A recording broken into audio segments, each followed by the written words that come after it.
ಇನ್ನು ವಿದ್ಯಾರ್ಥಿ ಜೀವನ ಅತ್ಯಂತ ಅಮೂಲ್ಯವಾದದ್ದು. ಈ ಹಂತದಲ್ಲಿ ಮಾದಕ ವ್ಯಸನದ ದಾಸರಾದರೆ ಜೀವನ ಬಲಿಯಾದಂತೆ.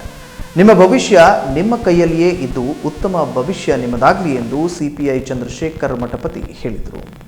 ಉತ್ತರ ಕನ್ನಡ ಜಿಲ್ಲಾ ಪೊಲೀಸ್ ಇಲಾಖೆ, ಅಂಕೋಲಾ ಪೊಲೀಸ್ ಠಾಣೆ ಮತ್ತು ತಾಲೂಕು ಆರೋಗ್ಯಾಧಿಕಾರಿಗಳ ಕಚೇರಿ ಅಂಕೋಲಾ ಹಾಗೂ ಕೆಎಲ್ಇ ಶಿಕ್ಷಣ ಸಂಸ್ಥೆಯ ಪದವಿ ಪೂರ್ವ ಕಾಲೇಜು, ಬಿಎಡ್ ಕಾಲೇಜು ಮತ್ತು ನರ್ಸಿಂಗ್ ಕಾಲೇಜು ಇವರ ಸಂಯುಕ್ತ ಆಶ್ರಯದಲ್ಲಿ ಕೆಎಲ್ಇ ಕಾಲೇಜಿನ ಸಭಾಭವನದಲ್ಲಿ ಆಯೋಜಿಸಿದ್ದ ಅಂತಾರಾಷ್ಟ್ರೀಯ ಮಾದಕ ವಸ್ತು ವ್ಯಸನ ಮತ್ತು ಅಕ್ರಮ ಸಾಗಾಣಿಕೆ ವಿರೋಧಿ ದಿನದ ಪ್ರಯುಕ್ತ ಜಾಗೃತಿ ಕಾರ್ಯಕ್ರಮವನ್ನು ಉದ್ಘಾಟಿಸಿ ಮಾತನಾಡಿ, ಉತ್ತಮ ಬದುಕನ್ನು ರೂಪಿಸಿಕೊಳ್ಳಬೇಕಾದ ವಿದ್ಯಾರ್ಥಿಗಳೇ ಹೆಚ್ಚಾಗಿ ಮಾದಕ ದ್ರವ್ಯ ವ್ಯಸನಕ್ಕೆ ಬಲಿಯಾಗುತ್ತಿರುವುದು ವಿಷಾದನೀಯ.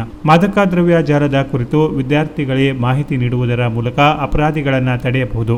ಅದಕ್ಕಾಗಿ ಆ್ಯಪ್ಗಳನ್ನು ನೀಡಲಾಗಿದೆ. ಪೊಲೀಸ್ ಇಲಾಖೆಯು ಸಂಪೂರ್ಣ ಸಹಕಾರ ನೀಡುತ್ತದೆ. ಗಾಂಜಾ ಸೇವನೆಯಿಂದ ಕೊಲೆ, ಹಲ್ಲೆ, ಗೂಂಡಾಗಿರಿ, ಅತ್ಯಾಚಾರಗಳಂತಹ ಗಂಭೀರ ಅಪರಾಧ ಪ್ರಕರಣಗಳು ಹೆಚ್ಚಾಗುತ್ತಿವೆ. ಇಂತಹ ವ್ಯಸನಗಳಿಗೆ ದಾಸರಾಗುವುದನ್ನು ತಪ್ಪಿಸಿ ಯುವ ಜನತೆಯನ್ನು ರಕ್ಷಿಸುವತ್ತ ಪೊಲೀಸ್ ಇಲಾಖೆ ಅನೇಕ ಕಾರ್ಯಕ್ರಮಗಳನ್ನು ಮತ್ತು ಕ್ರಮಗಳನ್ನು ಕೈಗೊಳ್ಳುತ್ತಿದೆ ಎಂದರು. ಇದೇ ವೇಳೆ ವಂಚನೆ, ಆರ್ಥಿಕ ಅಪರಾಧ, ಸೈಬರ್ ಅಪರಾಧ, ಪೋಕ್ಸೋ ಪ್ರಕರಣ ಮುಂತಾದವುಗಳ ಕುರಿತು ವಿವರಿಸಿದರು.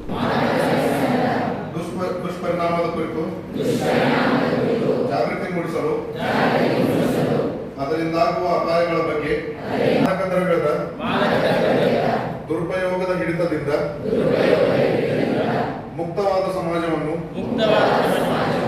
ನಿರ್ಮಿಸಲು ನಾನು ಇಲ್ಲಿ ಕಾಲೇಜ್ ಹತ್ರ ಈಸಿಯಾಗಿ ಅದಕ್ಕೆ ನೀವು ದಾಸರಾಗಿಬಿಡ್ತೀರಿ. ಇದು ಮಾಡ್ಕೊಂಡು ಯಾಕೆ ಬಂದವರು ಮಾರಾಟ ಮಾಡಕ್ಕೆ ಬಂದಾಗ ಒಂದು ಫಸ್ಟ್ ಹಂಗೆ ಇದು ಮಾಡಿಕೊಂಡು ನಿಮ್ಗೆ ಅದ್ರದ್ದು ರುಚಿ ತೋರಿಸಿ ಅದರಿಂದ ಏನೋ ಒಂದು ನಿಮ್ಗೆ ಮತ್ತೊಂದು ಥರ ಉತ್ಸಾಹ ಬಂದಂಗಾಗಿ ಈ ರೀತಿ ಏನೋ ವಿದ್ಯಾರ್ಥಿಗಳು ತಮ್ಮ ಜೀವನವನ್ನು ಹಾಳು ಮಾಡ್ಕೊಂತ ಸಂದರ್ಭ ಅದಾವೆ.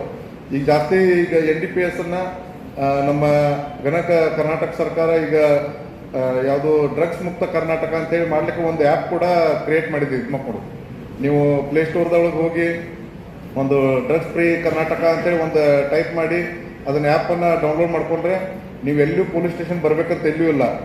ಅಲ್ಲೇ ನೀವು ಕುಂತಲ್ಲೇ ಆ ಆ್ಯಪ್ ಒಳಗೆ ನಿಮ್ಗೆ ಏನು ಇದ್ರ ಬಗ್ಗೆ ಯಾವುದೇ ಒಂದು ಮಾಹಿತಿ ಕಂಡು ಬಂದಾಗ ಇಮಿಡಿಯೇಟ್ ನೀವು ಏನು ಮಾಡಬೇಕು, ಆ ಆ್ಯಪ್ ಒಳಗಿರ್ತಕ್ಕಂಥ ಮಾಹಿತಿಯನ್ನು ತುಂಬಿ ಪ್ಲೇಸು ಆಮೇಲೆ ಯಾವ್ದು ಮಾಹಿತಿ ಇರ್ತೈತೆ ಅದನ್ನೆಲ್ಲ ಅಪ್ಡೇಟ್ ಮಾಡಿ ನೀವು ಜಸ್ಟ್ ಸೆಂಡ್ ಮಾಡಿದರೆ ಅಥವಾ ಅಪ್ಲೋಡ್ ಮಾಡಿದರೆ ಅದು ಇಮಿಡಿಯೇಟ್ ನಮಗೆಲ್ಲ ಮಾಹಿತಿ ಬರ್ತದೆ. ಪೊಲೀಸ್ ಸ್ಟೇಷನ್ ಕನ್ಸರ್ನ್ ಪೊಲೀಸ್ ಸ್ಟೇಷನ್ಗೂ ಮಾಹಿತಿ ಬರ್ತೈತಿ, ಡಿಸ್ಟ್ರಿಕ್ಟ್ ಕಂಟ್ರೋಲ್ ಕೂಡ ಮಾಹಿತಿ ಬರ್ತೈತಿ ಮಕ್ಕಳು. ಅದಕ್ಕೆ ಇದನ್ನೆಲ್ಲ ತಾವು ತಮ್ಮ ಜೀವನದೊಳಗೆ ಅಳವಡಿಸ್ಕೋಬೇಕು. ಒಂದು ತಾಲೂಕು ಆರೋಗ್ಯಾಧಿಕಾರಿಗಳಾದ ಜಗದೀಶ್ ನಾಯ್ಕ್ ಮಾತನಾಡಿ, ಪಾಲಕರು ತಮ್ಮ ಮಕ್ಕಳ ಚಲನವಲನದ ಬಗ್ಗೆ ಸೂಕ್ಷ್ಮವಾಗಿ ಗಮನ ಹರಿಸಬೇಕು. ಒಮ್ಮೆ ಮಾದಕ ವ್ಯಸನಕ್ಕೆ ಬಲಿಯಾದರೆ ಅದರಿಂದ ಹೊರಗೆ ಬರುವುದು ತುಂಬಾ ಕಷ್ಟವಾಗುತ್ತದೆ. ಒಬ್ಬ ವ್ಯಸನೆಯಿಂದ ಇಡೀ ಕುಟುಂಬವೇ ನರಕಯಾತನೆ ಅನುಭವಿಸಬೇಕಾಗುತ್ತದೆ ಎಂದರು. ಅಧ್ಯಕ್ಷತೆ ವಹಿಸಿದ್ದ ನರ್ಸಿಂಗ್ ಕಾಲೇಜಿನ ಪ್ರಾಚಾರ್ಯ ಗಂಗಾಧರ ಈಸರಣ್ಣನವರು ಮಾತನಾಡಿ, ಕೇವಲ ಮನರಂಜನೆಗಾಗಿ ಶುರು ಮಾಡಿದ ಮಾದಕ ವ್ಯಸನ ಮುಂದೆ ಹಮ್ಮೆರವಾಗಿ ಬೆಳೆದು ಕೊನೆಗೆ ಪ್ರಾಣಕ್ಕೆ ಮಾರಕವಾಗಬಹುದು ಎಂದರು.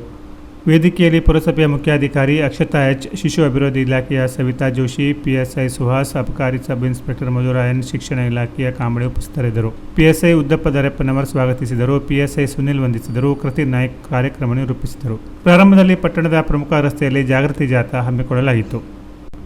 SPM ನಾರಾಯಣ್ ಮಾರ್ಗದರ್ಶನದಲ್ಲಿ ಜಿಲ್ಲಾ ಕೇಂದ್ರ ಕಾರವಾರ ಹಾಗೂ ಜಿಲ್ಲೆಯ ವಿವಿಧ ಪೊಲೀಸ್ ಠಾಣಾ ವ್ಯಾಪ್ತಿಯಲ್ಲಿ ಅಂತಾರಾಷ್ಟ್ರೀಯ ಮಾದಕ ವಸ್ತು ವ್ಯಸನ ಮತ್ತು ಅಕ್ರಮ ಸಾಗಾಣಿಕೆ ವಿರೋಧಿ ದಿನದ ಪ್ರಯುಕ್ತ ಜಾಗೃತಿ ಕಾರ್ಯಕ್ರಮ, ಹಲವೆಡೆ ಪ್ರಬಂಧ ಸ್ಪರ್ಧೆ ಸೇರಿದಂತೆ ಜಾಥಾ ಮತ್ತಿತರ ಜಾಗೃತಿ ಕಾರ್ಯಕ್ರಮ ಹಮ್ಮಿಕೊಳ್ಳಲಾಗಿತ್ತು. ಸಿಪಿಐ ಶ್ರೀಧರ್ ನೇತೃತ್ವದಲ್ಲಿ ಗೋಕರ್ಣ ಪೊಲೀಸ್ ಠಾಣೆಯಲ್ಲಿಯೂ ಆನ್ಲೈನ್ ಚಿತ್ರಕಲಾ ಸ್ಪರ್ಧೆ ಏರ್ಪಡಿಸಿ ಬಹುಮಾನ ವಿತರಿಸಲಾಯಿತು. ಮಾದಕ ವ್ಯಸನ ಸಮಾಜಕ್ಕೆ ಕಂಟಕವಾಗಿದ್ದು, ಈ ಕುರಿತು ಸಾರ್ವಜನಿಕರು, ಸಂಘ ಸಂಸ್ಥೆಗಳು ಮತ್ತು ವಿಶೇಷವಾಗಿ ಯುವ ಜನತೆ ಇಲಾಖೆಯ ಜೊತೆ ಕೈ ಜೋಡಿಸಿ ವ್ಯಸನ ಮುಕ್ತ ಸಮಾಜ ನಿರ್ಮಿಸಲು ಪಣ ತೊಡಬೇಕಿದೆ.